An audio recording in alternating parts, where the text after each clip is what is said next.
भागलपुर जिले के सुल्तानगंज स्थित नमामि गंगे घाट पर बिहार सरकार के पर्यटन विभाग द्वारा श्रावणी मेला उद्घाटन समारोह का आयोजन किया गया। कार्यक्रम का नेतृत्व जिलाधिकारी डॉक्टर नवल किशोर चौधरी ने किया। मुख्य अतिथि के रूप में बिहार के उप मुख्यमंत्री सम्राट चौधरी और विजय सिन्हा उपस्थित रहे। उनके साथ कई मंत्री, सांसद, विधायक, एमएलसी और प्रशासनिक अधिकारी मंच पर मौजूद थे। कार्यक्रम की शुरुआत अतिथियों को अंग वस्त्र, पुष्प गुच्छ और पौधा भेंट कर किया गया। वहीं उद्घाटन समारोह में उप मुख्यमंत्री ने संयुक्त रूप से दीप प्रज्वलित कर मेला का शुभारंभ किया। इस अवसर पर 21 करोड़ की लागत से बनने वाली 2 धर्मशालाओं का शिलान्यास भी किया गया। साथ ही श्रावणी मेला 2025 पर आधारित एक पुस्तक और मोबाइल ऐप का लोकार्पण हुआ। मौके पर उप मुख्यमंत्री ने कहा कि प्रधानमंत्री नरेंद्र मोदी और मुख्यमंत्री नीतीश कुमार के नेतृत्व में बिहार तेजी से आगे बढ़ रहा है। अजगैबीनाथ धाम तक मरीन ड्राइव और 4 लेन रोड का निर्माण हो रहा है। मंत्री ने कहा कि कांवरियों को हर सुविधा मिले, यही हमारी प्राथमिकता है। साथ ही उप मुख्यमंत्रियों ने घोषणा की कि सुल्तानगंज अगवानी पुल अगले 18 महीने में बनकर तैयार हो जाएगा और रेलवे की 1700 एकड़ जमीन पर विशेष विकास योजनाएं लागू की जाएगी। इसके अलावा उत्तर वाहिनी गंगा का पानी हनुमान डैम होते हुए नहरों के माध्यम से खेतों तक पहुंचाया जाएगा, जिससे हजारों किसान लाभान्वित होंगे। सरकार ने स्पष्ट तौर पर कहा कि सुपर स्ट्रक्चर के पुल बनेंगे। ये पुल नॉर्मल पुल नहीं रहेगा, ये सुपर स्ट्रक्चर रहेगा और अगले 18 महीने में इस पुल को हर हालत में पूरा करने का काम विभाग के द्वारा किया जाएगा। इसलिए साथियों, आप जानते हैं कि इस इलाके के विकास के, चाहे वो अर्बन हो, नगर विकास के माध्यम से हो, यहाँ पर 17 एकड़ जमीन रेलवे का है, उसका भी अधिग्रहण हम लोग कर रहे हैं और हम लोग प्रोजेक्ट बनाकर ये पूरा पर्यटन डिपार्टमेंट को देंगे 17 एकड़ जमीन, जिससे कि इस पूरे इलाके का जो सावन का मेला जो एक बार हम चिंता करते हैं, वैसे तो इस इलाके के लोग भादों में ज्यादा बोलबम जाते हैं, लेकिन पूरे देश और दुनिया से लोग सावन के माह में आते हैं। लेकिन हम लोग बिहार के लोग, यहाँ से लेके दरभंगा तक के लोग सब सावन के बाद भादों में जब हम लोग बोलबम जाने का काम करते हैं, इसलिए पूर्ण रूप से एक व्यवस्थित स्ट्रक्चर बनाने का काम किया जाएगा और 17 एकड़ में पूरा प्लान करके यहाँ पर पर्यटन डिपार्टमेंट पूरी तरह ऑर्गेनाइज करेगा। और एक रास्ता और है साथियों, जिससे सुल्तानगंज और इस भागलपुर का विकास होगा। अभी हम लोगों ने छोटे एयरपोर्ट के तौर पर मुंगेर एयरपोर्ट को, भागलपुर एयरपोर्ट को, सहरसा एयरपोर्ट को, बीरपुर एयरपोर्ट को, मधुबनी एयरपोर्ट को, वाल्मीकि नगर एयरपोर्ट को और मुजफ्फरपुर एयरपोर्ट को बनाया। लेकिन बड़े एयरपोर्ट भी बनाने, तो आपको स्पष्ट करते हैं कि सुल्तानगंज में भी एक भव्य एयरपोर्ट बनेगा जो बाबा अजगैबीनाथ के नाम पर। और यहाँ से पूर्णिया में भी, क्योंकि अब कुछ काम हमारे बचे हैं। आदरणीय प्रधानमंत्री जी जब सितंबर के माह में आएंगे तो पूर्णिया से भी हमारा एयरपोर्ट हवाई यात्रा शुरू कर देगा।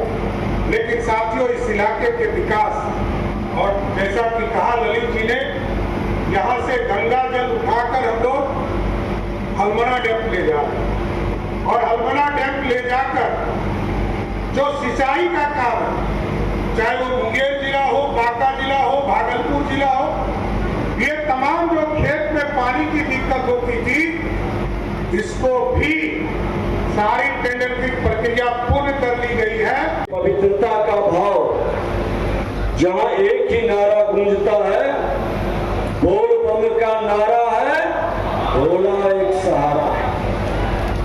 अब जिस पर हम जिनको सहारा मान के चलते हैं, वो तो देवों के देव महादेव हैं। वो विकारों से मुक्त है, बंधनों को तोड़ करके और समस्त सृष्टि पर हर जीव जंतु के पालन करता है। प्रकाश के पुंज है और 105 किलोमीटर का ये लंबा सफर एक बड़ी तपस्या है। पूरी तन्मयता के साथ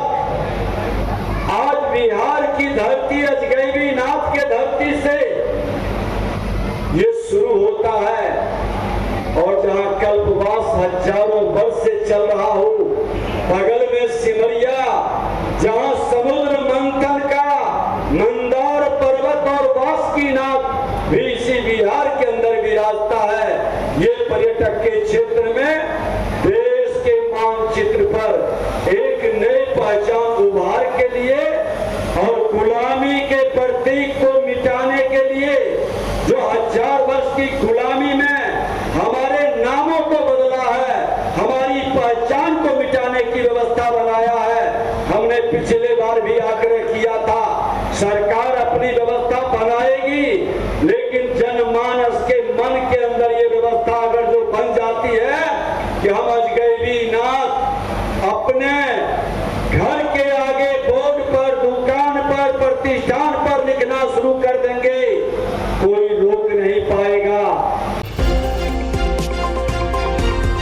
सावन महीने के पहले ही दिन सुल्तानगंज आस्था और भक्ति के रंग में रंगा नजर आया। बिहार के सुल्तानगंज स्थित उत्तर वाहिनी गंगा घाट से हजारों कांवड़ियों ने आज जल भरा और बाबा बैद्यनाथ धाम देवघर के लिए रवाना हो गए। वहीं बोलबम के जय घोष के बीच कांवड़िये उत्तर वाहिनी गंगा से गंगा जल लेकर 105 किलोमीटर की कठिन पद यात्रा पर निकल पड़े। बता दें कि यह यात्रा रात दिन लगातार पैदल चलकर पूरी की जाती है, जिसमें श्रद्धालु देवघर पहुंचकर बाबा भोलेनाथ को जल अर्पित करते हैं। श्रद्धालुओं ने बताया कि यह यात्रा कठिन जरूर है, लेकिन भोलेनाथ में अटूट विश्वास ही उन्हें हर थकान और बाधा को पार करने की शक्ति देता है। सावन भर यह सिलसिला चलता रहेगा और सुल्तानगंज से हर दिन हजारों की संख्या में कांवड़िये देवघर के लिए रवाना होते रहेंगे। 2 दिन का टारगेट लेके चल रहे हैं, तीसरा दिन में जल ढाल लेंगे। दौड़ के डाक बंद नहीं जाते, दौड़ के जाते हैं। क्या नाम हुआ? संजना कुमारी। क्या नाम हुआ आपका? मेरा नाम अनिता सिंह सरदार है। ये फर्स्ट बार मैं आई हूँ और आके मुझे बहुत अच्छा लगा कि मैं और आना चाहती हूँ, अगर अच्छा लगे तो फिर। बाबा क्या जा रहे हैं?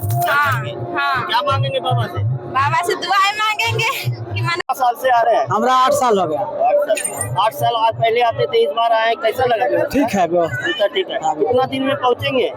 वो पहुंच जाएंगे 3 दिन में। कहाँ से आए आप? औरंगाबाद डिस्ट्रिक्ट। क्या नाम हुआ? बिंदा पासवान। आइए कुछ। कहाँ से आए बाबा?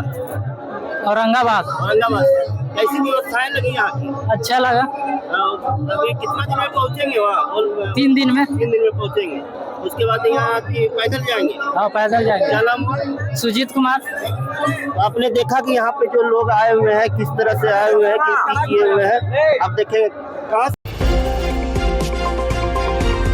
भागलपुर जिले के मधुसूदनपुर थाना पुलिस को गुप्त सूचना मिली थी कि मुंगेर जिले में हुई हत्या और सबौर थाना क्षेत्र अंतर्गत हुए लूटकांड में शामिल अपराधी इलाके के गुलाहू गांव में छिपे हैं। सूचना पर मधुसूदनपुर थानाध्यक्ष सफदर अली के नेतृत्व में पुलिस टीम ने छापेमारी कर सिटी यादव, लालजी यादव और सन्नी यादव को गिरफ्तार कर लिया। इसके बाद बासा की तलाशी में 2 कट्टा, 1 बिंडोलिया और 10 कारतूस पुलिस ने बरामद किए। गिरफ्तार अपराधियों पर हत्या, लूट जैसे कई गंभीर मामले दर्ज हैं। वहीं पुलिस ने गुरुवार को लालजी की निशानदेही पर छापेमारी करते हुए सिटी यादव के घर से 40,000 रुपये बरामद किए। लोदीपुर में व्यापारी से हुई 75,000 की लूट में भी तीनों पर संदेह है। इधर भागलपुर के सिटी एसपी शुभांक मिश्रा ने आज प्रेस वार्ता कर पकड़े गए अपराधियों की विस्तृत जानकारी दी। मौके पर सिटी डीएसपी 2 राकेश कुमार मौजूद थे। 2025 को प्रातः में मधुसूदनपुर थाने की पुलिस को सूचना मिली कि सिटी यादव के बागान में कुछ अपराधी वहां पर बैठकर अपराध की योजना बना रहे हैं। यह भी सूचना थी कि मुंगेर के एक हत्याकांड 385-24 का फरारी, जिसके ऊपर इनाम भी घोषित किया जा रहा है, सिटी यादव, वो वहां पर उपस्थित है। यहाँ पे इस लूट की जो योजना बनाई गई थी, उसी समय पे हमारी जो मधुसूदनपुर थाने की टीम थी वो वहां पर पहुंची और वहां पर छापामारी करी। घटनास्थल पर कुछ 3 अपराधकर्मी पकड़े गए, 2 अपराधकर्मी वहां से फरार हो गए। जो अपराधकर्मी वहां पकड़े गए उनके नाम है लालजी कुमार, सन्नी कुमार और सिटी यादव। अक्षय कुमार और एक अन्य व्यक्ति वहां से फरार हो गया है। वहां पे कई भारी मात्रा में जो चीजें बरामद हुई हैं वो हैं 2 देसी कट्टे बरामद हुए हैं, 7 जिंदा कारतूस बरामद हुए हैं, 2 खोखे बरामद हुए हैं, एक गोली रखने वाला केस बिल्डुरिया बरामद हुआ है, 2 मोबाइल बरामद हुए हैं, जिनके बेसिस पे हम लोग आगे तकनीकी अनुसंधान कर रहे हैं। यह भी सूचना है कि जो सबौर में अभी 6 तारीख को जो लूट की घटना हुई कारित की गई है, वो भी इनके द्वारा कारित की जा रही थी। वहां पर पैसों का बंटवारा किया जा रहा था, उसमें से 40,000 रुपए भी बरामद हुए हैं। इस संबंध में हम लोग आगे देखेंगे कि इसमें और किन किन के कांडों में इन सबकी संलिप्तता है। जो लालजी कुमार है, इसका लंबा चौड़ा आपराधिक इतिहास है। इसके ऊपर कुल 7 कांड दर्ज हैं, जिसमें नाथनगर मधुसूदनपुर थाना अंतर्गत 6 केस दर्ज हैं, जिसमें लूट के, रंगदारी के, आर्म्स एक्ट के केसेस दर्ज हैं और मुंगेर में 385-24 हत्या का मामला दर्ज है। इसके अलावा सन्नी कुमार का भी आपराधिक इतिहास है। इसमें मुंगेर पे 385-24 किस्ती वाले कांड में ही साथ में सहअभियुक्त कर्मी हैं। सिटी यादव के ऊपर नाथनगर मधुसूदनपुर के अंदर 220-19 कांड दर्ज है, जो कि रंगदारी और मारपीट का कांड था। आर्म्स एक्ट भी लगा हुआ है इसमें जो भी टीम शामिल थी, जो SDPO 2 हैं राकेश, इसके अलावा मधुसूदनपुर थाना प्रभारी राहुल और जो भी साथ में हमारी टीम थी, उन सभी को पुरस्कार के लिए प्रशंसा किया जा रहा है। भागलपुर मारवाड़ी कॉलेज में आज छात्रों का आक्रोश उस समय फूट पड़ा जब दर्जनों विद्यार्थियों को कॉलेज की लापरवाही के कारण NEP यानी नॉट एलिजिबल फॉर प्रमोटेड की श्रेणी में डाल दिया गया। इससे न केवल छात्रों का एक वर्ष बर्बाद होने की संभावना बन गई, बल्कि कई ऐसे छात्र छात्राओं को भी एब्सेंट दिखा दिया गया है, जिन्होंने समय पर असाइनमेंट और आवश्यक दस्तावेज कॉलेज में जमा कर दिए थे। मैं इस गंभीर त्रुटि के विरोध में आज कॉलेज परिसर में छात्र जदयू के बैनर तले सैकड़ों छात्र छात्राओं ने जोरदार प्रदर्शन किया और कॉलेज प्रशासन का घेराव किया। आंदोलन का नेतृत्व विश्वविद्यालय छात्र जदयू के अध्यक्ष मोहम्मद एहसानुल रजा और जिला अध्यक्ष गोलू मंडल ने किया। प्रदर्शन के दौरान डेविड ने कहा कि ये छात्रों के भविष्य के साथ सीधा खिलवाड़ है। कॉलेज प्रशासन की लापरवाही के कारण मेहनती छात्रों को मानसिक तनाव झेलना पड़ रहा है। इस दौरान कॉलेज प्रशासन की ओर से प्रदर्शन कर रहे छात्रों से बातचीत की गई, जिसमें प्राचार्य ने यह आश्वासन दिया कि सभी छात्रों की शिकायतों की जांच की जाएगी और जिन छात्रों को गलती से एब्सेंट या NEP किया गया है उसमें सुधार किया जाएगा। वही छात्र नेताओं ने चेतावनी दी कि अगर समय रहते एक्शन नहीं हुआ तो उग्र आंदोलन करेंगे। आज छात्र जदयू की पूरी टीम जो है कि मारवाड़ी कॉलेज आई हुई है। क्या हुआ है कि यहाँ जो न्यू एजुकेशन पॉलिसी का जो है कि मतलब उसको गलत तरीके से स्टूडेंट के सामने किया जा रहा है। जो कि प्रेजेंट स्टूडेंट है, जिन जो प्रेजेंट स्टूडेंट है उसको एब्सेंट कर दिया गया और बहुत स्टूडेंट को इंटरनल में जो कि 13.5 पासिंग मार्क्स है 13 दिया गया है, मार्क्स 13 पे रोक दिया गया है जान के। ये मतलब ये कॉलेज की गलती है, मतलब कॉलेज के कंट्रोलर की गई है या कॉलेज प्रशासन की गलती है। इसी के हम लोग सुधार की मांग करने के लिए आए और बहुत सारे छात्र को एब्सेंट कर दिया जो कि बिल्कुल प्रेजेंट है। तो हम लोग चाहते हैं कि इसको पूर्ण रूप से जांच करके सभी स्टूडेंट को अगले सेमेस्टर के लिए पास किया जाए, जो कि सही होगा। क्या आश्वासन दिया यहाँ पर? आश्वासन यही मिला है कि आप लोग वेट कीजिए, नोटिफिकेशन निकालेंगे, लेकिन जब तक नोटिफिकेशन नहीं निकलेगा तो हम लोग कहीं जाने वाले नहीं हैं। हम लोग यही मारवाड़ी कॉलेज के प्रांगण में रहेंगे और आश्वासन यही आप लोग से रिक्वेस्ट है खास करके कि इसको ज़्यादा से ज़्यादा दिखाइए कि किस तरह कॉलेज के लोग स्टूडेंट का लाइफ बर्बाद करते हैं, क्योंकि ये एक सेमेस्टर के बाद नहीं है, साल बर्बाद होने वाला है। इसी के लिए हम लोग चाहते हैं कि आप लोग ज़्यादा से ज़्यादा बढ़ चढ़ के इसको दिखाएं कि कंट्रोलर की गलती से किसी बच्चे का भविष्य खराब हो रहा है। धन्यवाद। मोहम्मद एहसानुल रजा, विश्वविद्यालय अध्यक्ष छात्र जदयू।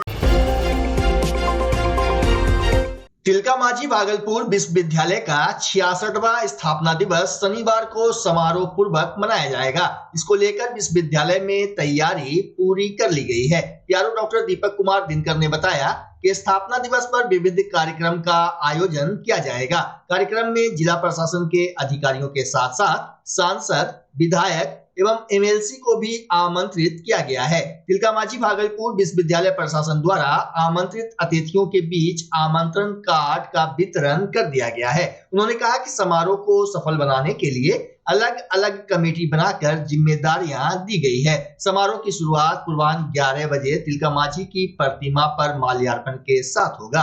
गौरतलब हो कि TMU के स्थापना दिवस को लेकर शनिवार को छात्र दरबार स्थगित रहेगा। परीक्षा नियंत्रक डॉक्टर कृष्ण कुमार ने कहा कि स्थापना दिवस को लेकर सभी पदाधिकारी तैयारी में लगे हैं। वहीं विश्वविद्यालय के DSW प्रोफेसर विजेंद्र कुमार ने बताया कि कार्यक्रम की रूपरेखा तय है, सभी तैयारी पूरी कर ली गई है। तिलका मांझी भागलपुर विश्वविद्यालय का 66वां स्थापना दिवस मनाने की तैयारी चल रही है। इसमें सभी को इनविटेशन कार्ड का डिस्ट्रीब्यूशन का जिम्मा दिया गया है, लोगों को भेजा जा रहा है। पूरे बिल्डिंग को और वीसी रेसिडेंस को है जो कि बल्ब से सजाया गया है और सभी गण्यमान्य लोगों को जो यहाँ पर कार्य कर चुके हैं, अच्छे उच्च पद पर रह चुके हैं, सभी को इनवाइट किया जा रहा है और कल की तैयारी है जो कि पूरे जोर शोर पर है। हम लोग उसमें अपने जो विश्वविद्यालय है उसके गौरव गाथा को देखेंगे, जो 66 या 65 वर्ष का जो यात्रा रहा उसका है जो कि हम लोग एक अवलोकन करेंगे और उसी के आधार पर हम आगे जो भविष्य में हमारा विश्वविद्यालय का कार्य करना है, विकास करना है, उसका रूपरेखा का भी हम लोग एक अवलोकन करते हुए विचार करेंगे कि हमारा विश्वविद्यालय किस प्रकार सभी क्षेत्र में आगे बढ़े, उन्नति को प्राप्त करें, चाहे रिसर्च का क्षेत्र हो, चाहे पढ़ाई का क्षेत्र हो, चाहे आपका डेवलपमेंट का हो, ये सारी चीज़ें उस पर विषय आएगी और उस पर हम लोग चर्चा करेंगे और हम अपने विश्वविद्यालय के गौरव गाथा को गाएंगे और अपने आप को आनंदित करेंगे। चलिए, थैंक्स। भागलपुर के सैंडीज कंपाउंड में आर्म बॉक्सिंग स्टेट चैंपियनशिप एवं पैंथर्स फाइट नाइट टूर्नामेंट आयोजित किया गया। 9 से 10 जुलाई तक आयोजित बिहार राज्य स्तरीय आर्म बॉक्सिंग चैंपियनशिप और PFN में बिहार के कई जिलों जैसे भागलपुर, बांका, मुंगेर, पटना, छपरा, पूर्णिया से खिलाड़ी आए। प्रतियोगिता में प्रथम स्थान पर भागलपुर, दूसरे स्थान पर बांका और तीसरे स्थान पर पटना रहा। वहीं PFN पैंथर्स फाइट नाइट में दूसरे राज्य जैसे उत्तर प्रदेश, मध्य प्रदेश, हरियाणा, उत्तराखंड राज्य से खिलाड़ी आए थे जिन्होंने टाइटल बेल्ट के लिए फाइट किया। बिहार स्टेट आर्म बॉक्सिंग के महासचिव साजन कुमार ने बताया कि भागलपुर के सैंडीज कंपाउंड स्टेडियम में 9 से 10 जुलाई तक प्रतियोगिता हुई। उन्होंने बताया कि आयोजन में founder Aditya Chaurasia, cofounder Aarush Mishra, chief guest Vijay Kumar Yadav, doctor Mukesh Kumar Sinha, Bhagalpur जिला बॉक्सिंग एसोसिएशन के अध्यक्ष नीरज कुमार, उप सचिव अमित, बिहार बॉक्सिंग एसोसिएशन के महासचिव Abhishek Kumar Yadav, referee Vibhishan Panjiyara, ring official Rahul Kumar, anchor Alok Raj, जज हेमंत लाल, राजेश कुमार, सत्यजीत, गौतम चार्ली, अमन कुमार समेत हजारों दर्शक मौजूद थे। बता दें कि यह मैच श्री साई स्पोर्ट्स तिलकामाझी भागलपुर और NTPC द्वारा प्रायोजित था। इस अवसर पर श्री साई स्पोर्ट्स के मालिक अमन राज ने टीम के सभी सदस्यों को सफल आयोजन के लिए बधाई दी, जबकि अतिथियों ने खिलाड़ियों को बेल्ट, ट्रॉफी और स्मृति चिन्ह देकर उनका मनोबल बढ़ाया। राष्ट्रीय सेवा योजना तिलकामाझी भागलपुर विश्वविद्यालय द्वारा विश्व जनसंख्या दिवस के अवसर पर आज विश्वविद्यालय के सीनेट सभागार में विकसित भारत 2047 और भारत की जनसंख्या के विषय पर परिचर्चा का आयोजन किया गया। साथ ही साथ इस विषय पर भाषण प्रतियोगिता का भी आयोजन किया गया, जिसमें दर्जनों की संख्या में छात्र छात्राओं ने उत्साह से भाग लिया और प्रथम, द्वितीय और तृतीय पुरस्कार प्राप्त करने वाले छात्र छात्राओं को नगद पुरस्कार, मेडल और प्रमाण पत्र दिया गया, जबकि सभी प्रतिभागियों को वक्ता एवं श्रोता को प्रतिभागिता संबंधी प्रमाण पत्र और मेडल दिया गया। कार्यक्रम की अध्यक्षता विश्वविद्यालय के प्रभारी कुलपति प्रोफेसर विजेंद्र कुमार ने किया। कार्यक्रम में मंच संचालन डॉक्टर संजय जायसवाल ने किया। मौके पर निर्णायक मंडल के सदस्य के रूप में doctor Deepak Kumar Dinkar, doctor Vivek Kumar Singh, doctor Himanshu Shekhar, doctor इरशाद अली उपस्थित थे। NSS समन्वयक डॉक्टर राहुल कुमार ने कहा कि विश्व जनसंख्या दिवस राष्ट्रीय सेवा योजना के कैलेंडर का एक प्रमुख अंग है, जिसके आलोक में प्रत्येक वर्ष विश्वविद्यालय और इसकी इकाइयों में यह आयोजन किया जाता है।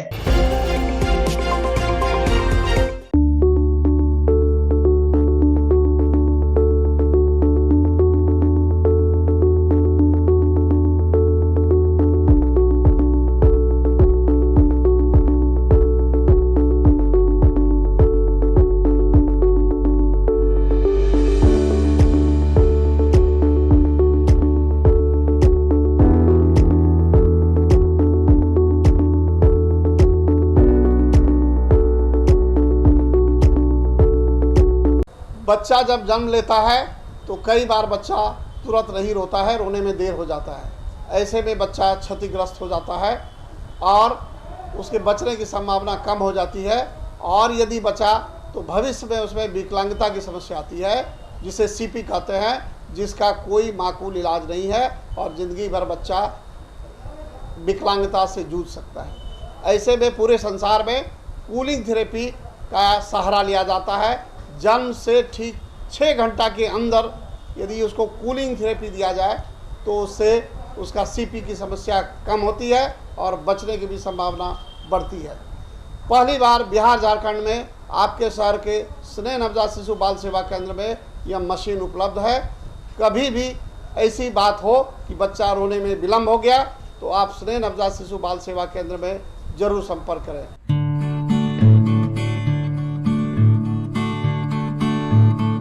रिंकू एलईडी बल्ब एक बार लाओ और चलाते ही जाओ। हमारे एलईडी बल्ब्स है क्वालिटी में नंबर 1 और एनर्जी एफिशिएंट, जो रखे एनवायरनमेंट और आपके बिजली के बिल दोनों का ख्याल। रिंकू एलईडी बल्ब के साथ एनर्जी बचाओ और बिल घटाओ। ये है पावर सेविंग लाइट जो चले लंबे समय तक और रखे आपके घर को रोशन। हमारे यहाँ एलईडी लाइट्स मिलते हैं एक व्यापक रेंज में जो आपकी हर जरूरत को पूरा करेगी। लेकिन यही नहीं, हमारे एलईडी लाइट सिर्फ चमकदार नहीं बल्कि एनवायरनमेंट फ्रेंडली भी है। तो आज ही लाओ रिंकू एलईडी बल्ब और पाओ 1 साल की वारंटी का भरोसा। रिंकू एलईडी बल्ब्स, नई जनरेशन के स्मार्ट बल्ब्स। आज ही संपर्क करें 8651063786 या मेल करें rinkooledbulb@gmail.com। हमारा पता असाननपुर, भागलपुर, बिहार 812002। वैशाली जिला के पातेपुर प्रखंड के ढडुआ गांव निवासी मृतक पंचायत रोजगार सेवक मोहम्मद मुमताज के परिजनों से मिलकर एमएलसी कारी सोहेब ने ढांढस बंधाया। उन्होंने पीड़ित परिवारों को सांत्वना दी और पुलिस से मामले को गंभीरता से लेने की बात कही। इस दौरान उन्होंने पीड़ित परिवार को हर संभव मदद का भरोसा भी दिलाया। मौके पर समाजसेवी सह राजद नेता अशोक रजक, पूर्व विधायक लाल बाबू राम, गुड्डू यादव, प्रेमा चौधरी सहित भारी संख्या में लोग मौजूद थे। बता दें कि वैशाली जिला के पातेपुर प्रखंड के ढडुआ गांव निवासी स्वर्गीय मोहम्मद हबीब के पुत्र मुमताज को बीते सोमवार की सुबह करीब 3 बजे मुजफ्फरपुर जिले के काजी मोहम्मद थाना क्षेत्र के मारीपुर स्थित उनके आवास में घुसकर बदमाशों ने लूटपाट किया और लूटपाट के बाद चाकू मारकर उसकी हत्या कर दी। देखिए, ये आप ही बोल रहे हैं कि बिहार में हर घंटे हत्याएं हो रही हैं, लूट अपहरण बलात्कार आम हो गया है और भाजपा चुनावी मोड में मस्त है। तो भाजपा की तो आदत ही है, न उसको देश से मोहब्बत है न देश के लोगों से मोहब्बत है, उनको तो सिर्फ कुर्सी से मोहब्बत है। अभी मैं आया था मुमताज़ साहब मरहूम, जो एक बहुत ही नेक दिल इंसान, सब लोगों ने, गाँव वालों ने बताया कि बचपन से लेके अभी तक कभी किसी से तू मैं भी नहीं हुआ और 5 वक्त का नमाजी भी हुआ और इतना नेक दिल इंसान और बहुत ही ईमानदारी से अपने फ़र्ज़ को वो निभा रहे थे। भगवानपुर ब्लॉक में कार्यरत थे, यहाँ पंचायत सेवक के रूप में वो अपना योगदान दे रहे थे। मुजफ्फरपुर में उनकी फैमिली रहती थी। रात में घुस करके और एक बहुत ही प्रोफेशनल तरीके से उनकी हत्या की गई, चाकू से गोद करके पूरी तरह से। अभी मैंने मुजफ्फरपुर के सीनियर एसपी उनसे भी बात किया है हमने, और उन्होंने मुझे आश्वासन दिया है कि बहुत जल्द हम लोग अपराधी तक पहुंच जाएंगे। मुझे उम्मीद है कि बहुत जल्द पहुंचेंगे, और मैंने उनसे कहा है कि पहुंचने के साथ ही जब पकड़ा जाए अपराधी तो उसको स्पीडी ट्रायल के ज़रिए उसको जल्द से जल्द सज़ा दी जाए, और ऐसी सज़ा दी जाए कि दोबारा इस तरह की हरकत करने की कोई हिम्मत नहीं करे।